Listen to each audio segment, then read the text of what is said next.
A paz do Senhor Jesus, meus amados irmãos. Vamos começar aqui mais um cafezinho com Jesus.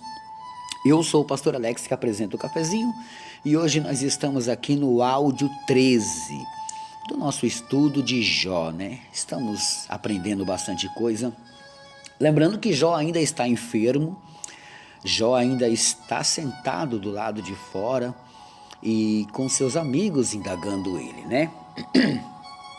Mas nós ontem paramos no capítulo 19, o verso 7, onde Jó está se queixando da grande obstinação e a dureza no coração de seus amigos, né? Que seus amigos começaram a julgar Jó, como se Jó tivesse errado, sendo que Jó não estava. Mas, vamos continuar? Hoje nós vamos continuar aqui o capítulo 19 e o verso 8, ok? Espero que vocês possam aprender com isso. Vamos lá. Jó continua falando. O meu caminho, ele entrecheirou e não posso passar. E nas minhas veredas, pôs trevas, na minha honra me despojou e tirou-me a coroa da minha cabeça. Quebrou-me de todos os lados e eu me vou. E arrancou a minha esperança, como a uma árvore. E fez inflamar contra mim a sua ira, e me reputou para consigo.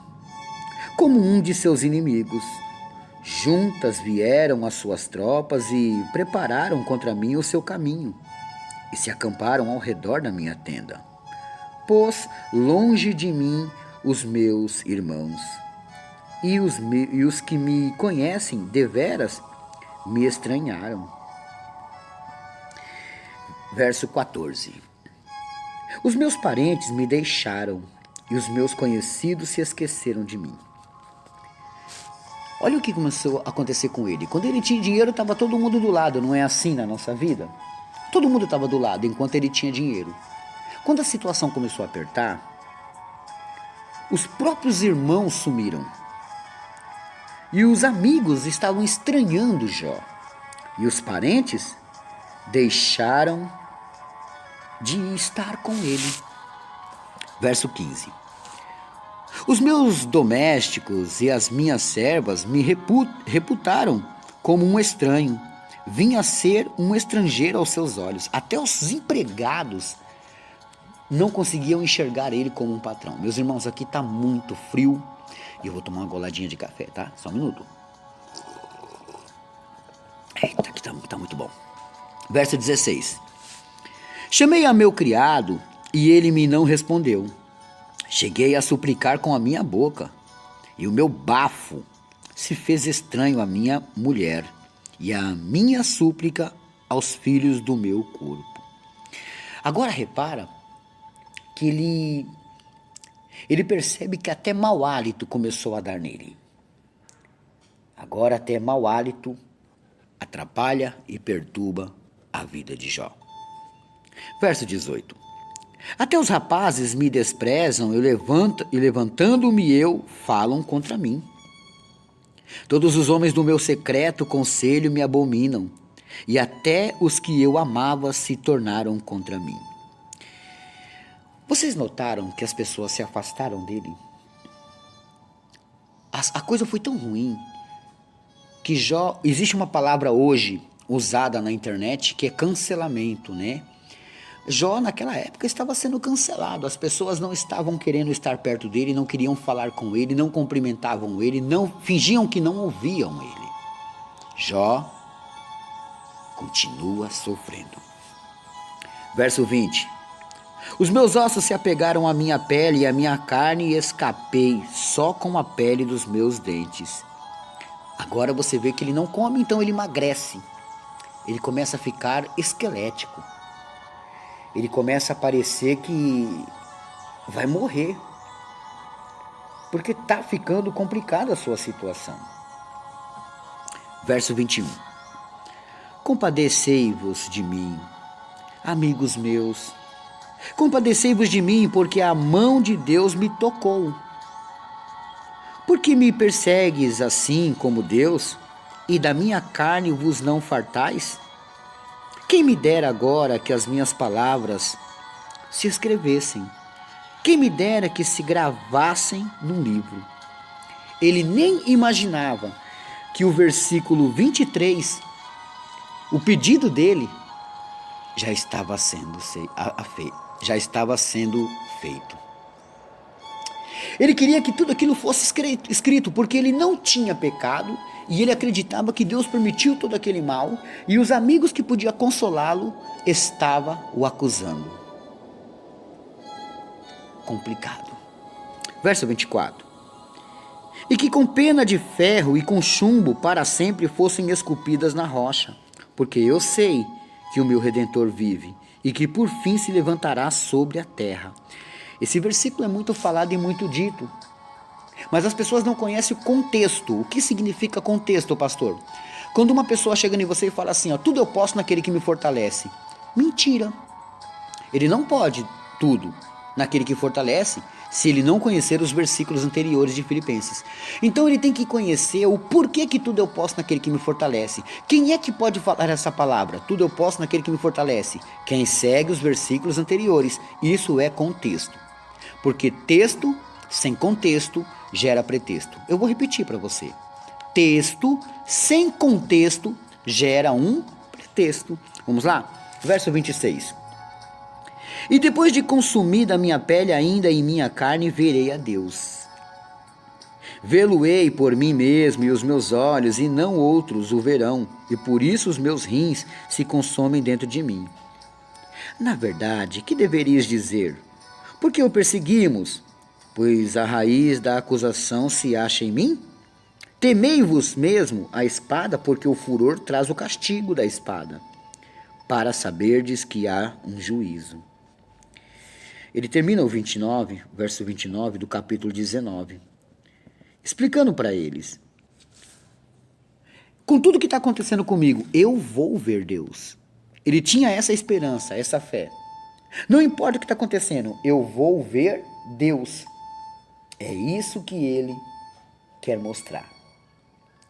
Jó, na sua grande angústia, continua ensinando. Capítulo 20. Zofar descreve as calamidades que os ímpios sofrem, porque eles não pararam, meus irmãos. Então respondeu Zofar o Naamatita e disse: visto que os meus pensamentos me fazem responder, eu me apresso.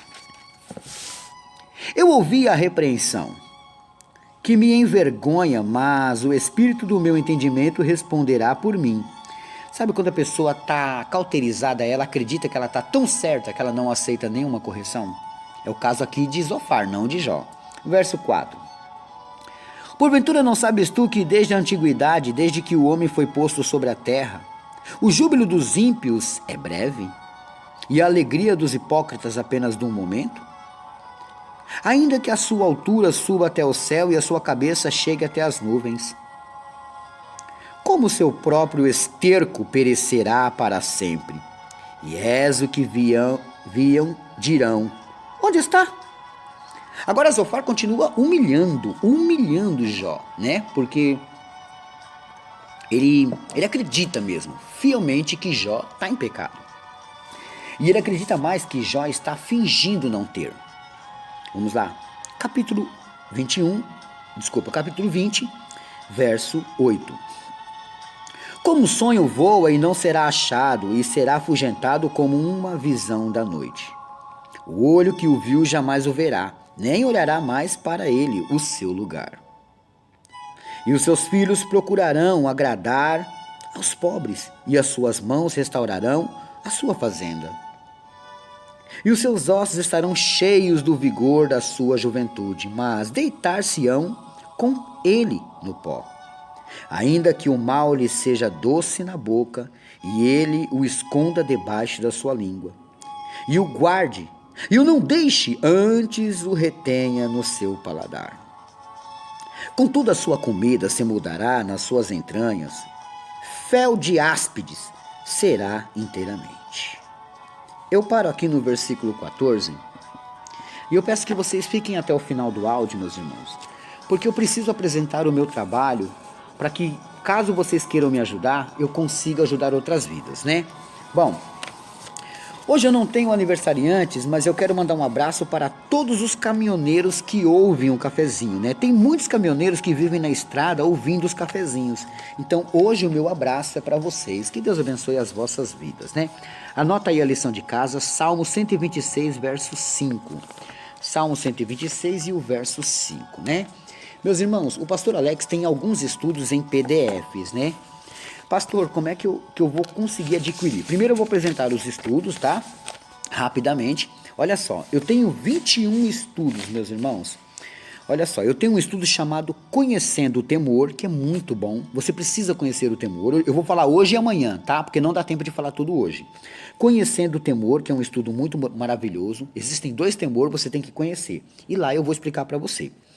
Também tem um estudo lá chamado A Chave que Abre as Portas do Reino. Você sabia que para entrar no reino de Deus existe uma chave e nós temos que ter essa chave. Está interessado? Já já eu te falo como é que funciona. Também tem um estudo lá chamado Discipulado. Você nunca foi discipulado? Aprenda, seja discipulado aqui. Também tem um estudo lá muito maravilhoso chamado O Apocalipse. Você quer saber o que vai acontecer no final dos tempos? Também tem um estudo lá assim. Também tem um estudo lá chamado Sonho de Deus, meus irmãos. Você sabia que Deus tem um sonho? Olha só. Também tem um estudo lá chamado As 4 Armas de um Cristão. Também tem um famoso estudo Quarto de Guerra. O estudo lá do meu canal mais famoso que existe é o estudo Quarto de Guerra, né? E também tem um estudo lá chamado Não Devemos Ter Medo, né? Por enquanto eu vou falar só esses, amanhã eu falo os restantes. Cada estudo, meus irmãos, é em PDF, não é em áudio. Custa R$5. Você só vai me ajudar com R$5. São 21 estudos, eu não falei todos ainda. Mas se você quiser adquirir, olha só, você pode falar com o meu filho, né, que cuida dessa parte para mim. O número dele é 11 9 3426 1924, tá bom? Bom, pastor, me passa aí o seu Pix. Olha, amanhã eu termino e passo as contas. Hoje eu vou passar só os Pix, tá? Tem 2 Pix. Você pode fazer um depósito e falar com meu filho, mostrando o comprovante do seu depósito, tira uma foto, manda para ele e fala qual estudo você quer, tá? Custa R$5 cada um. Ó, o Pix é 283058698606. O outro Pix é 11 97109 3166, tá bom? Me ajude, meus irmãos. Eu vou falar somente esses estudos hoje. Amanhã eu vou falar mais um pouquinho, tá bom? Que eu preciso de ajuda, né? Eu tô parando de doar cestas básicas. Porque cada vez que vocês me ajudavam, eu ajudava outras vidas, né? Mas, infelizmente, parou tudo, meus irmãos. Bom, por hoje é só. E amanhã tem mais.